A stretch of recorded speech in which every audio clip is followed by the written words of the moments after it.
Sukses di bawah usia 50 tahun sebagai orang tua. Gak ada urusan ya. Emang ada indikator orang tua sukses? Apakah indikatornya uang, duit, fasilitas, atau apa? Nah, kita akan lihat apa sih indikator orang tua yang sukses. Pantengin sampai akhir video ya.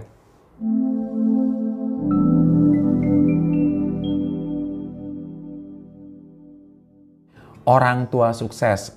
Nah, kadang-kadang sukses ini udah banyak banget dipakai di berbagai macam area hidup lah. Buat anak-anak sukses di bawah usia 30 tahun, apakah pendidikanmu sukses, bagaimana, udah sukses nih sekarang, sukses, dan sukses. Padahal sukses itu tuh sangat-sangat tidak terukur, karena sukses buat orang A bisa berbeda dengan sukses buat orang lain. Sukses buat saya bisa berbeda dengan sukses buat teman-teman semua yang nonton gitu. Tapi kalau buat orang tua emang ada juga orang tua yang sukses. Bukannya pada awalnya ketika kita sudah memiliki anak laki-laki, perempuan, bagaimanapun dia lahir, kita sudah menghasilkan, bersama dengan istri dan suami kita menghasilkan satu makhluk hidup baru, itu sudah sebuah kesuksesan. Iya bener. Nah sekarang kita akan lihat apa sih indikasi ketika membesarkan anak ini, indikator sukses kita sebagai orang tua. Apakah sukses sebagai orang tua itu harus nunggu anaknya sukses juga? Nah, kalau kita nungguin anak kita sukses, kita pun nggak tahu kapan anak kita sukses menurut dia. Ada kok teman saya yang sudah penghasilannya itu ratusan juta misalkan. Menurut dia belum sukses, dia masih bisa lebih lagi. Ada juga teman saya yang sekarang ini penghasilan mungkin tidak gede-gede banget, tapi karirnya sudah cukup oke dan dia merasa, kalau mau sukses kayak saya, begini gitu. Jadi, ngomongin sukses itu terlalu luas cakupannya dan terlalu besar perbedaannya antara orang yang satu dengan orang yang lain. Nah, kita akan ngomongin suksesnya buat orang tua secara keseluruhan aja ya. Dan kalau ngomongin anak kita sukses, ya kalau anak kita sudah ada di usia produktif. Kalau anak kita masih kayak anak saya, masih mungkin di bawah 5 tahun, masih sekolah, SMP, SMA, SD, atau jangan-jangan masih kuliah, atau mungkin baru merintis karir, emang kita udah bisa bilang sukses? Kan belum tahu. Tapi sebenarnya ya, kita sudah bisa mengetahui apakah kita sudah cukup sukses gak sebagai orang tua dalam membesarkan, mendidik, dan juga mengasuh anak kita. Gampangnya, teman-teman, kita pakai indikator 2 aja. Yang pertama adalah rasa percaya. Apakah kita memiliki rasa percaya kepada anak kita?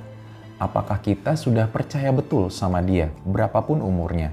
Contoh, kalau anak kita misalkan katakanlah usia atau mungkin duduk di kelas 5 SD, pulang sekolah lalu bilang, ulanganku dapat jelek. Kita wajar dong kita tanya, kenapa dapat jelek ulangannya? Lalu dia berikan alasan. Soalnya guru aku kasih soal ternyata bab 4 dan aku belajarnya semalam itu bab 3. Nah, kalau kita marah-marahin dia, lah kamu A, B, C, D, E, F, G, H, I, J, K, L, M, N, O, P, Q, R, S, T, U. Kalau kita marah-marahin dia, plus dalam elemen marahnya itu kita bilang kayak gini, bohong ya kamu ya, kalau nggak belajar bilang aja nggak belajar, nggak usah bilang salah belajar. Ya, karena saya sering lakukan itu, saya bilang saya belajar A, keluarnya B, nggak keluar gitu ya. Kalau sampai kita marahin anak kita tidak percaya sama anak kita atas alasan dia, dan kita marahin dengan alasan tersebut, artinya kita belum punya rasa percaya sama anak kita.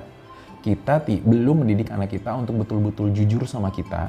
Kita belum mendidik anak kita untuk betul-betul mengatakan yang sebenarnya kepada kita. Dan ini baru ngomongin ulangan. Mana kalau nanti semakin besar lagi urusan percintaan, urusan mungkin yang sedikit lebih tabu gitu ya. Apalagi anak laki-laki ada urusan puber yang kita tahu erat kaitan dengan seksualitas, pergaulan, dan lain-lain yang kita khawatirkan di luar sana. Bayangkan kalau mereka tidak berkata jujur dan kita tidak bisa mempercayai apa yang mereka katakan. Nah, ini indikator yang pertama. Kita percaya sama anak kita. Kenapa mom and dad? Kenapa teman-teman? Karena rasa percaya ini harus dibangun dengan fondasi yang baik. Rasa percaya kita kalau sudah memberikan rasa percaya kepada anak, artinya kita sudah mendidik anak kita untuk bertanggung jawab, untuk mandiri, untuk bisa membedakan mana yang benar, mana yang salah, mana yang baik, mana yang buruk. Dan mereka bisa datang kepada kita dengan masalah apapun, karena kita tidak akan judging mereka, kita tidak akan menghukum mereka, kita tidak akan melukai hati dan fisik mereka. Yang adalah kita akan ngobrol sama mereka untuk sama-sama kita pecahkan masalah ini. Yuk, gimana untuk bisa dia tumbuh jadi anak yang lebih baik lagi. Itu indikator yang pertama, rasa percaya. Yang kedua adalah rasa aman. Rasa aman dari mana? Dari anak kepada kita. Ketika kita sudah percaya ke anak kita, maka yang terjadi anak akan merasa aman. Aman dalam hal apa? Bukan dalam hal finansial ya. Kalau finansial kita susah ngomong. Dan kami bukan ahli finansial karena kami juga belum pensiun dini di usia 30 tahun misalkan. Tapi kalau ngomongin rasa aman, aman dalam hal apa? Dalam hal psikologi. Dalam hal mereka itu merasa aman untuk bercerita apa saja sama kita. Mereka merasa aman, tidak khawatir kalau ada perubahan yang secara tiba-tiba dari kita. Mereka merasa aman. Contoh paling gampang adalah aturan aja paling gampang. Mereka ketika kita buat aturan di meja makan tidak pegang handphone dan semua menjalani aturan itu dan kita harus makan malam misalkan jam 7 malam sama-sama misalkan. Mereka sudah tahu jadwal itu, mereka sudah tahu kalau mereka pulang jam segini pasti mama papanya ada di meja makan.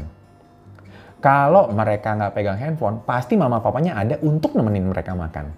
Kira-kira kayak gitu. Dan rasa aman ini sangat-sangat menjadi pagar yang kuat buat mereka. Buat apa? Untuk bertahan dan untuk melindungi diri mereka dari depresi misalkan, dari kekhawatiran, anxiety misalkan, melindungi mereka dari mencari perhatian di tempat lain.